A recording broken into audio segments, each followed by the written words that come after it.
such a small market? Well, Israel's not as large as the United States. It's not as large as Europe. It's not as large as China, Germany, Japan, or India. But guess what? We have quite a large market. We track this every year. The numbers for 2023 were just published. They are all estimates. But if you look at GDP, gross domestic product, that's the size of payments being made in a market. That's kind of like the size of the pie that you want to look at when you think about launching in a particular market. We're almost the size of Sweden. We're almost the size of Austria. We're almost the size of Norway. Last year we came in at $521 billion US dollars. We're larger than countries like Greece, New Zealand, Denmark, Singapore, which is considered a world leader in the payment space. So we're not as small as it seems. And I'll tell you something, when we present this slide to some of the global fintechs, many of the global fintechs are no longer only focused on tier 1 markets. Many of them are going after the smaller markets now. We realize, and they realize, that our market is bigger than some of the markets where they have already launched several years ago. And just this slide was a trigger for some of the global players that you see launching locally. So Israel's not as small a market as people would think. If you look at cross-border payments, we're much bigger than this. Why? Well, first of all, if you look at our population size, we far outpace other countries with similar population sizes. Certainly if you look at geographic territory, square miles in the country, but also if you look at cross-border payments, we outpace our size. Why? Because we tend to be an economic island. We have the high-tech sector that drives cross-border payments, and as consumers, we do a lot internationally. We travel a lot internationally, and we're early adopters with international e-commerce. So players that are focused specifically in cross-border payments, as soon as they understand some of the fundamentals economically in the Israeli market, understand that there's a real opportunity here. Okay, so that's the size of the market. What about the regulation?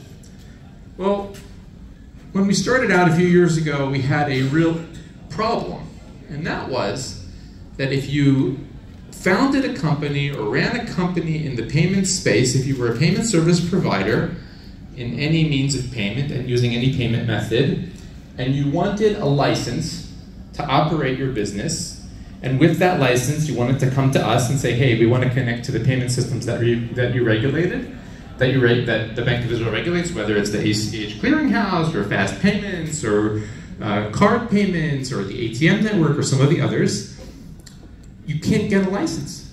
There was no regulatory framework for it at all. And that's not completely true. There were arguments among regulators in Israel. There was a kind of license you could get, you still can, a license in financial asset, Rishon b'nechas finanzi, by the Israel Capital Markets Authority, Rashut Shuk HaHon. And with that, you could argue that it's a payments license, but it wasn't a proper regulatory framework. And so, what we did was we looked at Europe, which was a world leader. It passed the PSD2.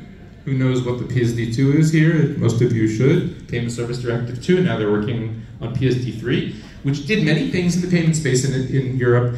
One of the things it did was it gave a regulatory framework for non-banks wanting to operate in payments to receive a license. And they had two categories of licenses: payment institutions, PIs, or e-money institutions.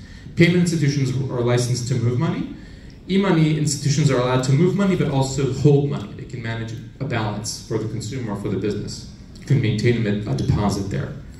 We went to the people who wrote the PSD2 and said, hey, we want to do something similar in Israel. Anything you want to tell us? They said, yes, we made a mistake. We should not have done two categories, PIs and EMIs. It doesn't make sense. Just do one category. Guess what? PSD3 is merging the two categories into one, so they're making good on their word. We led a legislative process which was finally written into law in June, part of the arrangements law, Chok HaSderim, and it will become effective this coming June, so we're just a few months away. Long name for a law that we call, in short, the Israeli PSD2. I'll say the name in Hebrew for those who are interested. Chok Asdarat Isuk B'Shirutei Tashlumim. I got it wrong, sorry. It's a very long name, it's like 10 words. But it does lots of things, including a regulatory framework for non-banks that want to act as payment companies. So that's the one on the top right there. And there was a political process, a result of which the Israel Securities Authority was selected as the regulator that will issue these licenses. They have published draft regulations that will apply, both to the license and the regulation that will apply after an entity receives a license. That's open for public comment. Some of you have chosen to comment, and it will be live very soon. That's kind of like the big version. That's the grand solution. But at the time, many of us will recall, governments in Israel were rising and falling. We had this small little thing called COVID-19 or Corona, whichever term you feel more comfortable with. And it was very difficult to pass any legislation that was not Corona related. So when you had a law that was specifically, finance oriented, and you wanted a regulatory framework for non-bank payment companies, it wasn't at the top of mind of politicians who were trying to pass legislation to keep the economy going and to take care of all the other crises that we were facing at the time. So we didn't know, how long this would take. So we said, you know what? Let's look for shortcuts. And we came up with 3 other regulatory frameworks that we published. I want to make the long story short. Under every single one of these frameworks, we have companies that are applying for licenses and proceeding, and many of them are here in the room. So just real quick, we published up here on the upper left, we published a framework that said, if you have a payments, let's call it a payments company license in the EU, in the UK, or in the US, we will recognize that with certain conditions. It's kind of like passporting for an entity that's licensed in a country with which we don't have a direct agreement. And we entered active negotiations with these jurisdictions to make sure we can make it work. We have several companies pursuing that route. That did not apply to merchant acquirers because merchant acquirers are licensed by the Bank of Israel, and we are in the Bank of Israel. Here on the left, we said, okay, what about merchant acquirers? We announced another regulatory framework for merchant acquirers licensed in any of those jurisdictions. They are allowed to proceed up to the point of production. When the minute they want to go to production, they need the license from the Israel Securities Authority. We have entities proceeding down that route. And then here on the bottom right, we went to the Capital Markets Authority and said, listen, you've got a bunch of licensees, fintech companies that have a license in financial asset, Rishon B'Neches Finanzi. They don't quite meet our requirements to allow them to connect to payment systems. Would you consider publishing regulations that, if these entities will accept those requirements, will allow them to connect? They said yes, they published those regulations, and there are several of you in this room that have announced that you are proceeding down that route. Now, part of the process in connecting is you get a bank identifier. It's no longer called a bank identifier, it's called an identifier, formerly known in Hebrew, Code Bank, and now known as Code Zihui. So all of us have bank accounts in Israel. They're 2 digits. I'm sure you know your own bank's digit code. It's either 10 or 11 or 12 or one of the others. They're all 2 digits. We went so far as issuing these codes to entities that go down the process so that when they connect to the payment systems, they will be standing alongside the banks, technically speaking.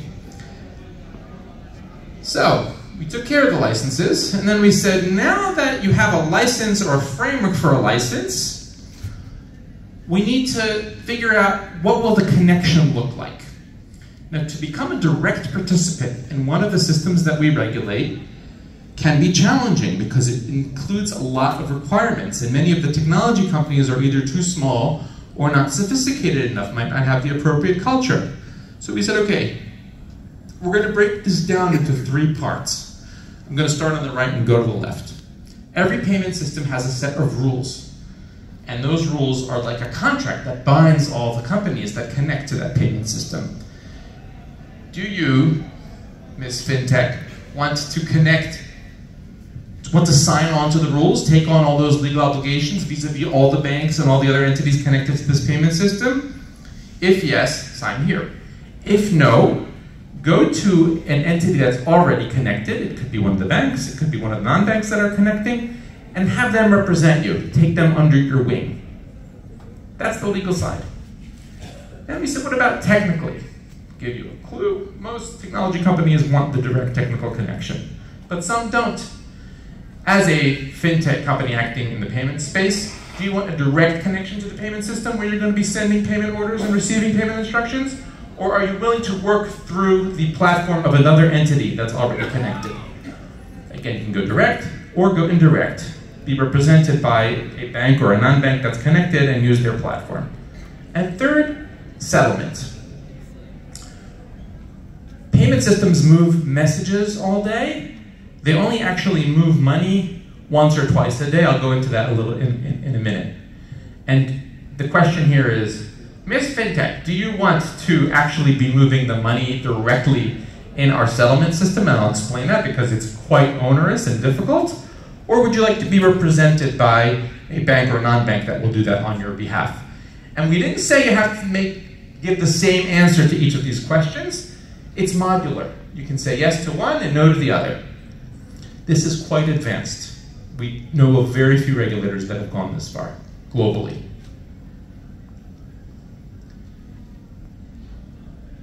So all these models are available in the payment systems that we regulate. If it's RTGS, although I'll say a little bit more about RTGS, known as Zahav, ACH, payments managed by Masav, fast payments managed by Masav, the payment card switch managed by Shva, and the ATM switch also managed by Shva.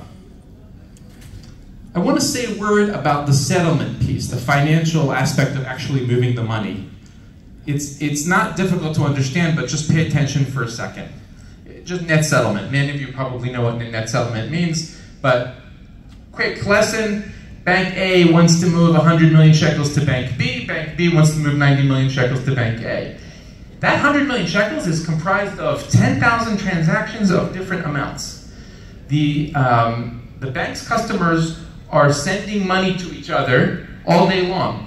The 100 million is the total that Bank A needs to move to Bank B. The same with the 90 million that Bank B needs to move to Bank A. If we want to move 100 million in one direction and 90 million in the other direction, that's 190 million shekels of liquidity, money that needs to be available to make the system work. It's quite inefficient. But we could do something a lot simpler. Let's just move 10 million shekels from Bank B to Bank A, and we're done. No, I think it needs to move from Bank A to Bank B, and we're done. So, the payment system, be it a system managed by Shva or a system managed by Masav, sends a payment instruction to Zahav, which is the RTGS system that we manage at the Bank of Israel, and it says, please move 10 million shekels from Bank A to Bank B, and they're done. Now, we manage Zahav at the Bank of Israel in my department. We don't know whether it's 100 million and 90 million in the background or 100 billion and 90 billion in the background. We don't know the identity of all the transactions standing behind. We don't want to know. We just have one payment instruction. Move 10 million from Bank A to Bank B. Obviously, there's more than one. There's more than two banks, and it can be a lot more complicated than I just described. But this is difficult because it means that the entity that keeps the money in RTGS needs to be fully on, always, 100%. I have zero tolerance for mistakes because an event of failure by any of the players in these movements in the core system of the country will impact all the rest. We can't afford that risk.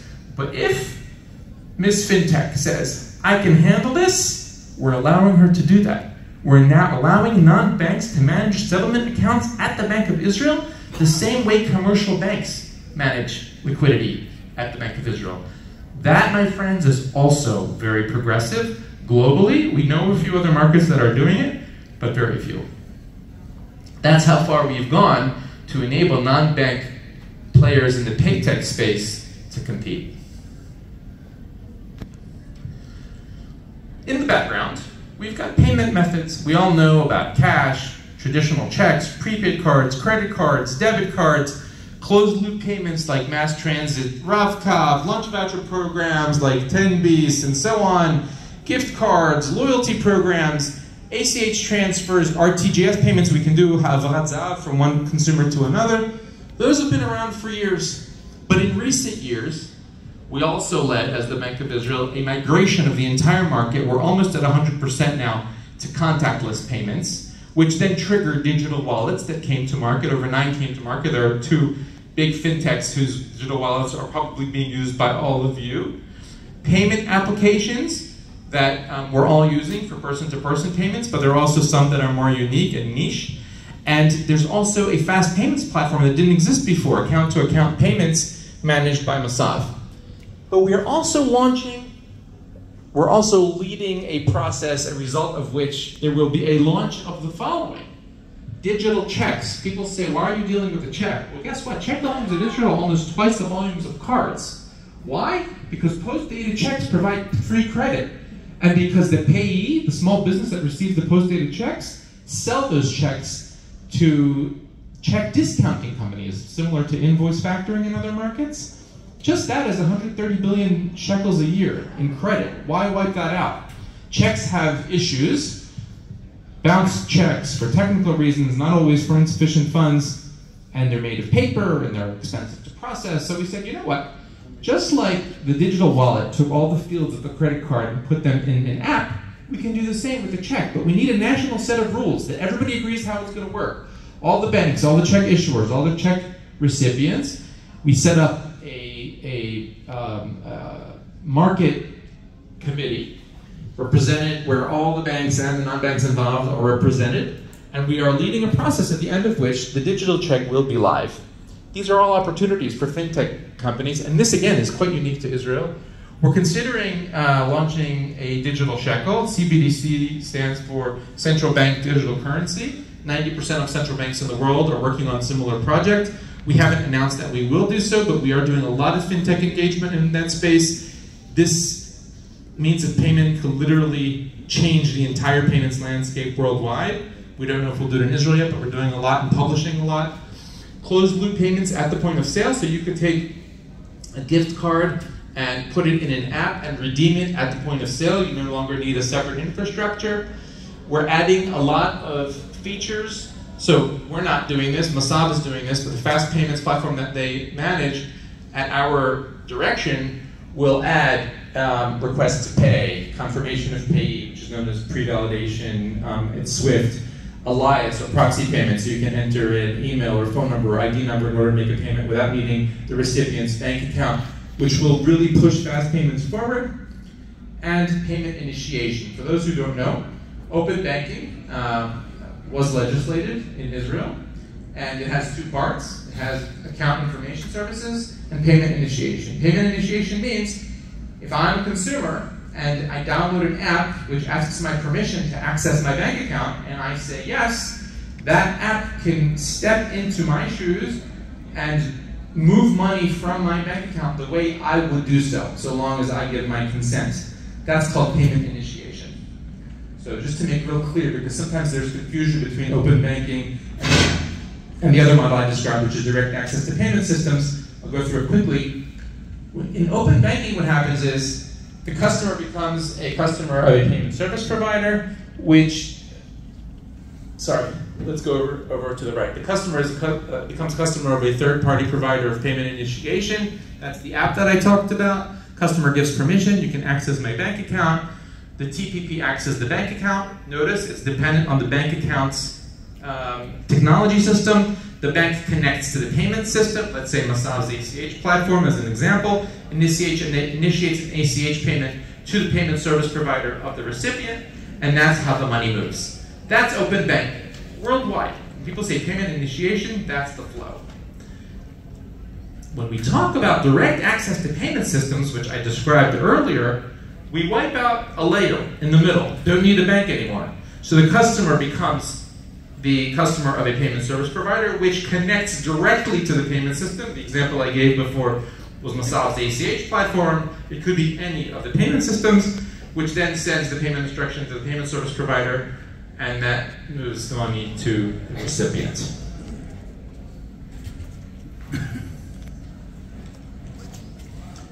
So all that has been about payments, but the title of the talk was Israel's become attractive for fintechs. So I lead the payment space at the Bank of Israel, and that's what I know best, but I just want to share with you a few other things that we've done as regulators. And not only regulators, but also providers of critical infrastructures for the rest of the financial market. So a few years ago, when I was at Visa, one of the global banks, one of the tier 1, top 3 global banks, considered launching a credit card in Israel as a monoliner. So that means they didn't want to open branches, they just wanted a card business. There are many entities that do this in other countries. And one of the issues that became an obstacle, I worked with them closely, I wanted it to be branded Visa, I imagine MasterCard at the time was working with them too, I don't know if they were.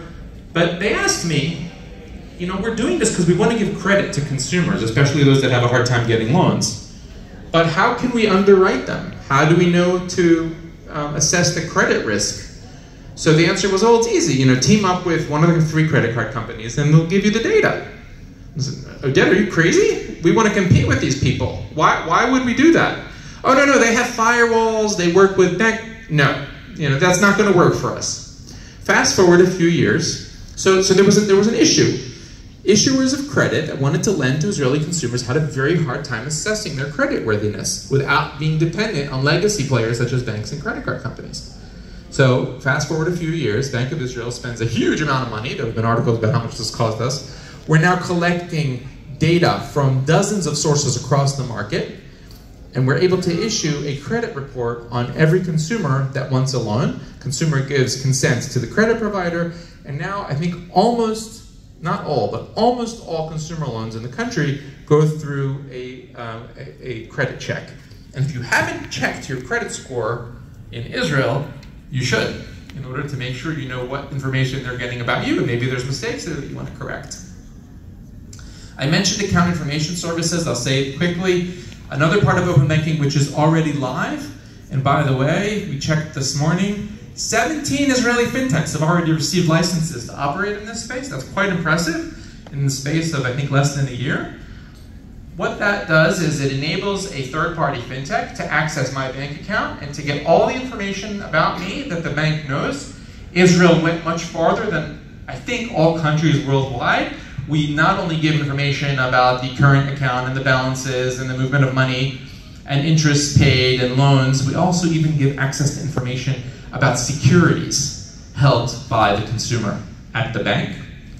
And so once that third-party fintech has this information, they can do all kinds of things like comparative shopping, offer competitive services for financial services, even provide family budgeting apps. All of these are now live in Israel, and I'm sure it will develop, and it can be combined with some of the other services.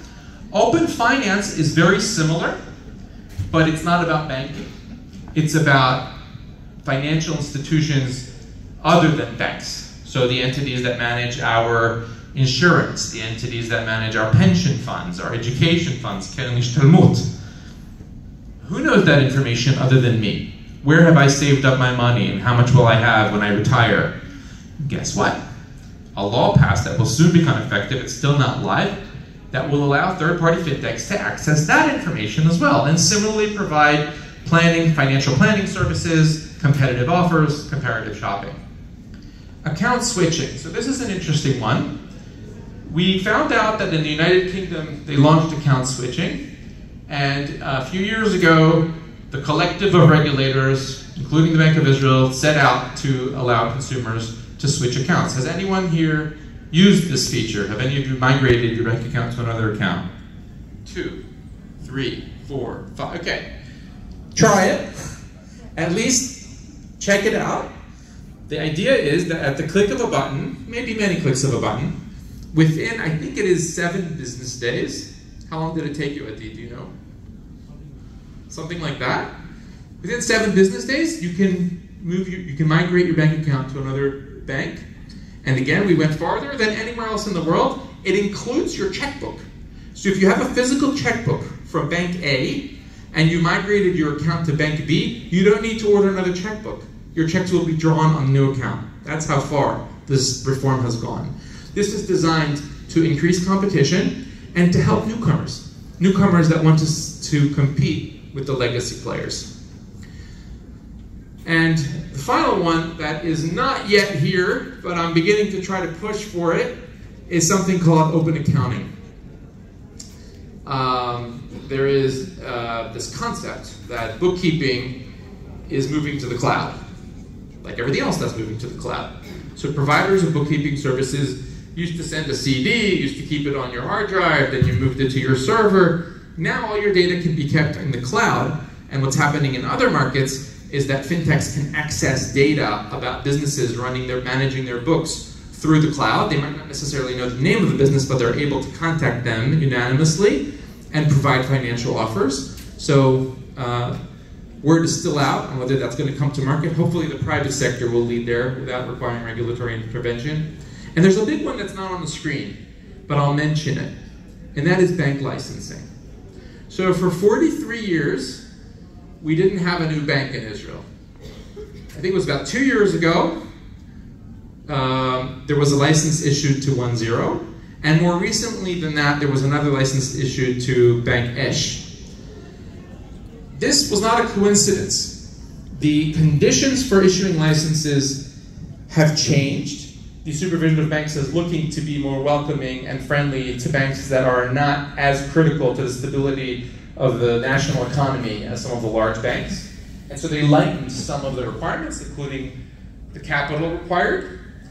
And those of you who actually do this geeky thing of signing up on the Bank of Israel's website and read all the announcements that we make, several a week, you may have seen that fairly recently the supervisor of banks published a paper for consultation which said, we're planning to create several categories of banks. And for the small banks, we're going to require less than we require of the large banks, so you can, and asking for public comment about this concept. And so you can see the regulatory inclination is that even in the banking sector, which has been extremely closely supervised in Israel, and for good reason. You know, we made it through 2008 unscathed, unlike what happened in some of the other markets, as well as the recent bank failures last year, because such supervision has been very, very close. And yet, even in this space, we're looking to liberalize. So hopefully you agree now that Israel is more welcoming to fintechs than it was in the past.